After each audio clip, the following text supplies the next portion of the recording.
Hello folks, Chuck McCown here. I'm working on another video, but before I do it, I really wanted to capture what's on the board behind me.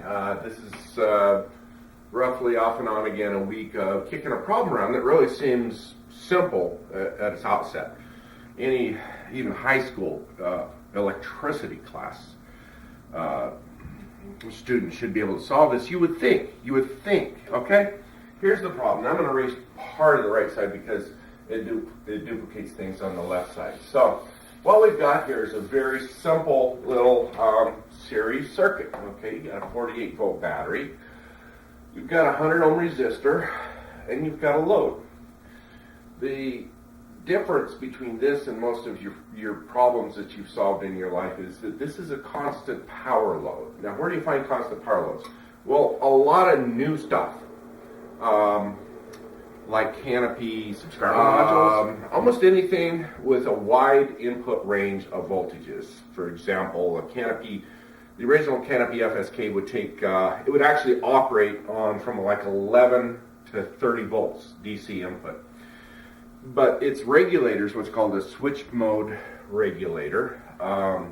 And so what the regulator does is basically on the incoming voltage, it opens the tap and fills the capacitor and closes the tap. And that radio actually then has other regulators that, other components that level that out to the internal voltages it needs, like 5 volts or whatever. And it's just kind of like open, shut, open, shut, open, shut, switch mode, switching on and switching off. And so that input voltage can be really high. It's got to be lower than a minimum output voltage, but it'll take a wide range of voltages. So switch mode regulators are found almost everywhere. You pick up a device and it says it will operate over a wide range of frequency or wide range of power inputs. See, this says it'll do 10 to 28 volts. Okay, I'm guessing it's got switch mode, and there's several reasons for using switch mode. They're very efficient, which means they're not converting the excess voltage or the excess power to heat, so they don't get hot. They're cheap, they're ubiquitous. So my load here is 6 watts. This is an actual real-time problem I'm working on. This represents a VDSL2 modem, okay? And I'm feeding it from a fiber optic terminal, and I want to run 100 megabit to a house that's like a half mile away. And I want to power it from the house. So there's some loop loss in those twisted wires, those 24 gauge underground cable going out here to this fence post. There's some loop loss. So I've just simplified this. It's about, it's 50 ohms per side, 100 ohm total loop.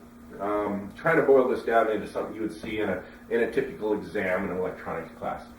So you go and you start to solve this thing. Well, the switch mode regulators don't have a fixed resistance. They're going to consume 6 watts, okay? If the voltage is high, their input resistance is high, effectively, okay? They're on and off and on and off. Filtered with a capacitor, smooths things out. But if their voltage, if you feed them low, they're going to be a low impedance load or a low resistance load. They're going to use more current. Current times volts always equals 6 watts.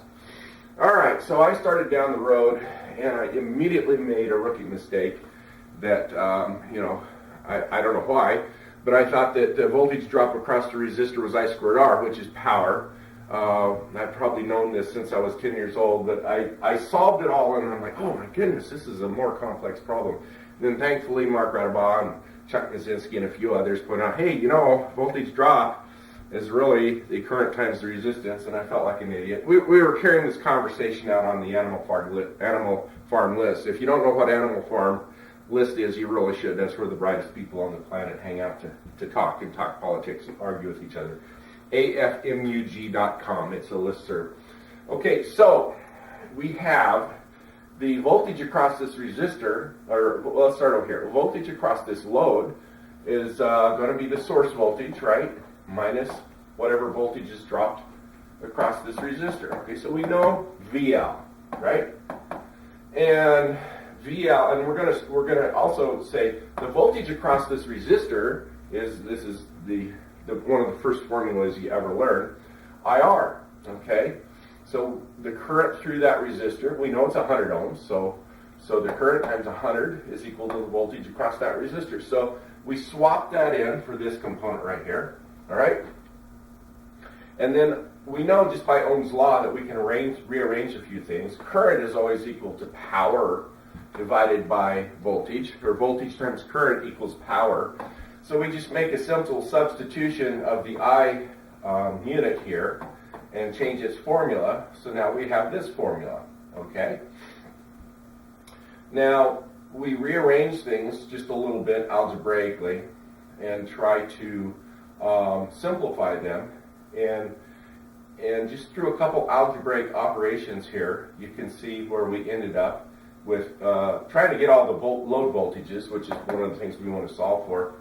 On one side, we add negative PR over VL to both sides. We have VL plus PR. So we're trying to get this VS over here all by itself.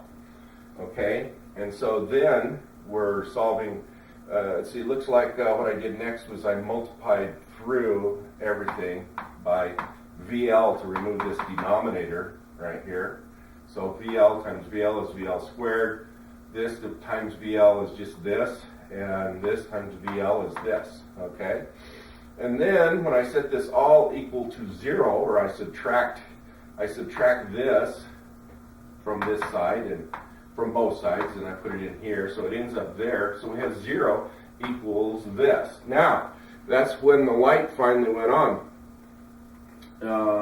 You should recognize that as the dreaded quadratic equation. AX squared plus BX plus C equals 0. And it describes a parabolic curve, which is near and dear to my heart because it's used in antennas, but it just happened to show up here, which also means that it's not linear, okay? This means that this is not a normal known Ohm's law type of solution here. This is a solution that could have what's called imaginary roots. And if you really want to have some pain, try to reflect back on imaginary and complex numbers and square roots of -1 and all of that. If you don't know what I'm talking about, just ignore it. When you get down to here, we can plug this into what's called the quadratic equation. I've changed the ABC to V's and so forth, but this is just the quadratic equation. And what it did was it gave us two solutions. Now, Forrest was helping out with this, and he plugged all this ugly mess into a Microsoft product, and it just jammed it out. And his solution was for the current. My solution was for the voltage. And so now, if you really want to crank this thing through, you can get the voltage across the load if you have the input voltage and the loop resistance, okay? Well, that's not really what I wanted. I wanted to know over at the house how low I could go on the voltage or how high I had to go on the voltage to make this work. And I actually did set this up in the lab. If you turn down the voltage too far, you get imaginary results from your quadratic equation. The whole thing just folds. This situation where it's a current runaway, and the switch mode regulator basically just shorts out and everything quits working. Which is kind of nice because the math said something weird would happen and something weird did happen. So this will give you two roots. One will be the voltage of the load. The other will be the voltage of the resistor. And this will give you the current, okay? I didn't really want that. I wanted to know what was the lowest power supply voltage I would have to use at the house. And so I know that this is called the discriminant. It's a square root, and when you get into the imaginary solutions and things blow up on you, generally it's because you're taking the square root of a negative number, okay? So I set the discriminant equal to 0, okay, because I knew that was the point in which things went to heck, and then I solved for that. I came up with this handy little thing. Over at the house, my voltage has to be more than 2 times the square root of the resistance times the power. All this argument on the internet and trading equations for a week, I finally got what I wanted here. And this was just too near and dear to my heart to erase for this other video, so I thought I would do this before I erased it.